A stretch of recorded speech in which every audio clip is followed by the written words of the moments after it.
Oke sobat elektronik, nih kali ini saya akan merekomendasikan AC-AC terbaik di 2022. Nah, di sebelah saya sudah ada tuh Sharp, ada Samsung, ada LG, ada juga Daikin. Untuk merek-merek lain sebenarnya ada Panasonic, ada Gree, ada apa ya, banyak ya merek-merek. Changhong, Aqua juga ada, cuman hampir sama sih ya. Intinya sih sesuaikan dengan kebutuhan dan juga percayakan pada merek tersebut. Oke, kita langsung aja, yuk tungguin.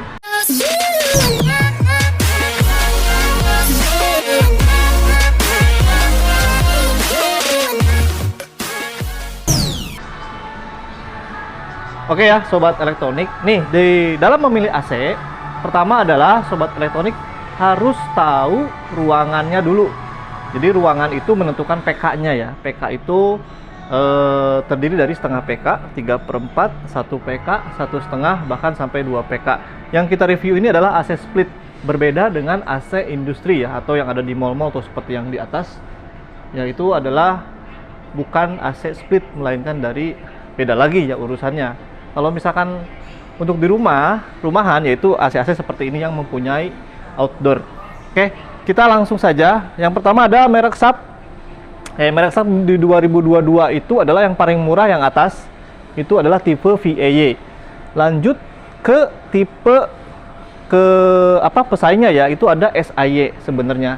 Bedanya apa SAY sama VAY itu? SAY adalah made in China, VAY adalah made in China, SAY made in Thailand. Bedanya apa? Dari bentuk indoornya. Kalau indoornya VAY itu lebih kecil daripada SAY. Kalau SAY bentuknya seperti ini. Ya, made in Thailand ini terdiri dari SAY, SSY, lalu juga UHL, dan juga UHY. UHY itu sudah tidak ada, diganti lagi dengan tipe yang baru yang ini, YHY. Ya, jadi ini gantinya adalah di 2022 adalah YHY. Ini adalah JTAG inverter seri tertingginya. Oke, yang pertama kita bahas adalah VAY. VAY adalah tipe standar, dia tersedia ukuran setengah PK dan 1 PK. Harganya 3 jutaan, murah. Dia made in China ya. Untuk yang SAY itu sama, terdiri dari setengah, 3/4, dan 1 PK. Harganya beda-beda ya. Itu selisihnya beda sekitar 500.000 sampai 1 juta di setiap PK-nya, tergantung dari promo harganya. Misalkan VAY itu harganya 299, biasanya paling murah dia 299, bahkan bisa 2,7. Untuk SAY itu biasanya dia di angka 3,5, 3,7 di setengah PK-nya. Naik ke 3/4 PK itu beda lagi, selisihnya 1 jutaan sampai 2 juta, tergantung dari promonya ya. Oke, terus itu adalah tipe standar. Kalau mau tipe standar plasma cluster, kalau untuk Sharp itu dia 5 SSY. Harganya memang lebih tinggi, 4,4 juta, 9 SCC 1 PK itu 4,6, 12 SSY 1,5 PK itu 6599. Jadi kembali lagi ya, harga di setiap toko beda-beda. Ini di toko kita. Kalau misalkan sobat elektronik mau di toko lain atau cek di online, silahkan aja cek ya. Kita akan merekomendasikan saja tipe-tipe apa saja yang ada di brand tersebut. VAY, SAY, SSY, terus ke UHL. UHL ini adalah low watt plasma cluster made in Thailand. Tandanya apa ini? Low voltage. Nah, low watt ya, memiliki garansi 10 tahun. Bedanya apa sih standar sama low watt? Dia tarikan awalnya sudah berbeda. Biasanya untuk standar, tarikan awalnya itu di angka 390 watt. Paling kecil itu 340 sampai 350, tergantung dari BTU. Nah, kalau sobat elektronik tanya BTU, berapa BTU standar untuk setengah PK adalah 5000 BTU. Kalau misalkan rumusnya adalah panjang kali lebar ruangan kali 500. Misalkan panjangnya 3, lebarnya 3. 3 kali 3, 9. 9 kali 5, 45. 45, 4500 BTU. Jadi untuk yang setengah PK terdapat tulisannya biasanya di sini kapasitasnya. Oke, kalau VA-nya di atas tuh ada tuh di sampingnya. Coba kita lihat di sini ya, di sini aja deh. Kita coba cek Samsung. Nah, ini ya. Jadi kalau misalkan dia watt BTU-nya 5000, dia watt di sini akan lebih besar karena apa ya, seperti menyesuaikan dengan tenaganya saja. Karena kapasitasnya kalau misalkan dia 3 kali 5 hasilnya itu lebih dari 4.800, pilih yang 5.000 BTU. Kenapa? Untuk maksimalkan pendinginan. Ya, seperti itu untuk rumusnya. Oke, lanjut lagi ke UHL. Ini harganya selisih sekitar 800-700 ribu, 5,1. Yang setengah PK, yang 1 PK itu 5,5. Yang 1,5 PK itu 6,5. Ya, harganya sama sih ya, lagi promo mungkin yang atas. Bentuknya kalau yang Thailand tuh seperti ini ya. Kalau dilihat secara fisik tuh dia lebih kokoh sih menurut saya, daripada dibanding dengan made in China yang itu. Ya, kalau misalkan mau plasma cluster ya ambilnya yang UHL menurut saya sih, karena dia low watt. Dia lumayan lah, tarikan awalnya berbeda sekitar 70 sampai 80 watt. Lanjut ke Gtech inverter. Oke, ini bedanya apa dengan yang standar dan yang low watt? Dia memakai teknologi inverter. Jadi kalau misalkan suhunya sudah mencapai sesuai dengan apa yang di remote yang kita setting, dia akan turun hingga 65% dan juga dia memiliki sensor. Oke, seperti ini ya. Nih, sudah dijelaskan. Ya, sensor untuk malam, sensor untuk anak-anak. Ketika suhunya terlalu dingin, dia akan menyesuaikan dengan suhu tubuh. Oke, ini terdiri dari ini ya. Ada yang standar Gtech inverter, ada yang ada yang Gtech inverter tidak ada plasma dan juga ada yang pakai plasma. Ini bedanya ini. Kalau yang AC inverter plasma cluster YHY tipenya. Kalau yang inverter tidak ada plasma cluster ZY. Harganya lumayan ya. Kalau setengah PK aja yang 6ZY X 6ZY ini 4599. Kalau yang setengah PK ini 6499. Oke, ke bawahnya lagi lebih naik lagi. Ya, kelebihannya untuk plasma cluster adalah seperti ini ya. Dia menonaktifkan virus, termasuk virus-virus corona misalnya, bisa menghilang 99,9% karena memang SAP itu pelopor plasma cluster, terbukti dari air purifier di sebelah saya ya. Oke, itu SAP. Kalau yang Samsung ini ada tipe YHLAWKN, agak susah ya. Tipe YH apa sih P ini? Tipe YH apa sih? TGH-WKNSE. TGH ya. Oke, ada. TGH. Oke, yang standar TGH, yang inverter itu AYH. Jadi yang standar itu TGH, yang inverter itu AYH. Ya, bedanya sama sih dengan SAP tadi ya. Standar dan inverter itu bedanya adalah di mesinnya atau teknologinya. Jadi jelas lebih hemat mana ya? Lebih hemat inverter, cuman harganya jauh lebih mahal, tapi listriknya nanti lebih murah. Kayak harga-harganya ini, yang inverter itu setengah PK 4 jutaan. Kalau yang TGH ini yang setengah PK harganya 3 jutaan, yang 1 PK 3,3. Dia lebih murah daripada SAP. Oke, terus yang inverter 1 PK-nya 499. Lalu juga ada yang antibakteri seperti punya SAP. Ini harganya ini nih. Oh sorry, yang itu tuh. Yang itu ya. Cuman dia barangnya udah discontinue, jadi lebih fokus ke sini inverter sama yang standar. Ya, bagusan mana? Silahkan sesuaikan. Kalau saya sih pilih yang after sales-nya itu dekat rumah.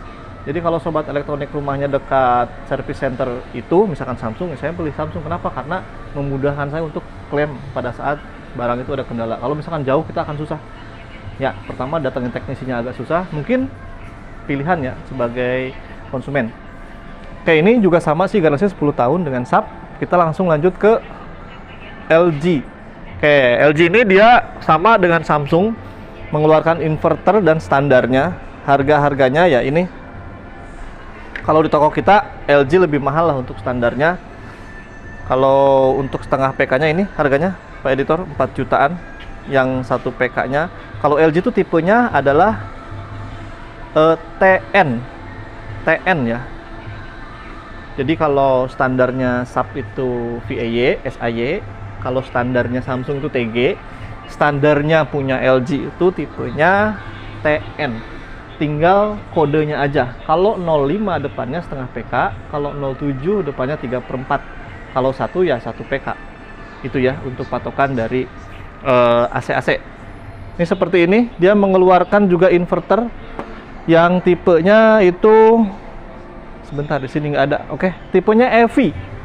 Jadi kalau misalkan untuk si si LG ini dia mengeluarkan tipenya EV. Kalau yang di di sounding sama LG dia pakai gold pin ya, di dalamnya, jadi pakai platnya warna kuning, jadi mencegah karat. Ini nggak bisa dibuka, kalau bisa dibuka bisa dilihat, nggak kelihatan. Oke, tinggal dilihat ya, kalau misalkan nanti ke toko datang, lihat aja di sini platnya biasanya warna kuning, dia harganya lebih mahal, tapi kalau secara keawetan dia jauh lebih awet karena dia nggak anti karat ya. Setelah LG langsung ke Daikin. Nah, ini dia raja AC ya, dimana dia memiliki standar inverter, lalu juga dia pelopor AC yang pakai multi. Jadi dia terdiri dari satu outdoor, bisa 2 indoor, bisa 3 indoor. Jadi dalam satu outdoor itu dia menghemat tempat. Jadi tipe-tipenya seperti ini ya. Tuh, banyak. Yang standar itu tipenya STC 15NP. Yang inverter itu namanya STK 20 TV. Jadi seperti itu, harga-harganya sih tinggal dilihat aja. Ya, kita nggak sebutkan satu-satu karena lumayan banyak, karena harganya berubah-ubah sewaktu-waktu. Sobat elektronik bisa lihat di rupa-rupa.com atau download aja Informa Mobile. Jadi seperti itu ya. Kalau kelebihan dari Daikin sih tentunya yang mereka canangkan adalah keawetannya. Saya nggak tahu ya kalau masalah awet itu tergantung dari pemakaian dan juga stabilisasi listriknya. Kalau listriknya di rumah naik turun, sepertinya dia akan lebih cepat jebol. Kenapa? Karena mempengaruhi si produknya. Kalau misalkan dia naik turun, otomatis dia nggak ngangkat ya, untuk power supply-nya dia cepat rusak. Nah, jadi ke situ ke dorong lah. Jadi ya seperti itulah, tergantung pemakaian juga. Kalau misalkan sering terbuka pintunya, sering dinyala matikan, ya mungkin seperti itu ya. Saya nggak tahu kalau masalah keawetan itu tergantung dari pemakaian menurut saya. Kalau garansi sih sama, semuanya pakai 10 tahun ya. Untuk rekomendasi lain, pilih yang freonnya sudah menggunakan R32 karena kalau yang lama itu sudah tidak direkomendasikan dan sudah akan dihapus. Jadi kenapa pakai R32? Dia lebih ramah lingkungan dan lebih hemat ya, seperti itu. Terus rekomendasi lainnya seperti yang tadi saya sampaikan, itu dekat dengan service center. Lalu biasanya apalagi Pak kalau konsumen yang nanya, saya lupa tuh. Harga boleh, terus pilih toko yang pakai standar pipanya ya. Dalam artian bukan pakai pipa yang bawaan dari instalasi, itu biasanya nggak standar. Biasanya kalau yang satu paket untuk indoor outdoor itu pipanya sudah dikerdusin dalam bentuk kotak. Kalau misalkan sobat elektronik, saya bukan mengecilkan untuk beli di toko tradisional, tapi setahu saya kalau misalkan di toko tradisional itu mereka punya pipa sendiri, pipa yang bawaan dari pabriknya itu. Ya saya nggak tahu, maksudnya nggak dikasih biasanya untuk entah dijual lagi atau gimana, saya nggak tahu ya. Tapi setahu saya sih biasanya dia bawa itu dari teknisinya langsung ya. Biasanya harga yang dari toko-toko modern market seperti ini tuh sudah include sama pemasangan dan instalasi. Kalau misalkan dia instalasinya dia bawa bawa tambahan sendiri, yaitu mungkin di luar dari paket tersebut. Misalkan dia di rumah belum pernah pasang AC, nggak ada MCB, nggak ada persiapan kabel Ethernet dan lain-lain, itu mungkin biayanya terpisah, atau mungkin sobat elektronik bisa mempersiapkannya sendiri agar lebih hemat, tapi biasanya harganya suka di markup ya, seperti itu ya. Harus lebih jeli lagi lah masalah AC. Mungkin itu aja ya, rekomendasi AC di 2022. Harga boleh, service center dipertimbangkan, lalu lebih jeli lagi supaya nanti kita puas dalam membeli AC. Itu aja. Kalau misalkan ada sobat elektronik yang mau tanya-tanya, silahkan cek di deskripsi. Saya sudah sematkan linknya di sana. Bisa langsung WA, dan juga kalau ada yang mau pesen barangnya silahkan WA saja ke situ. Terima kasih. Assalamualaikum warahmatullahi wabarakatuh.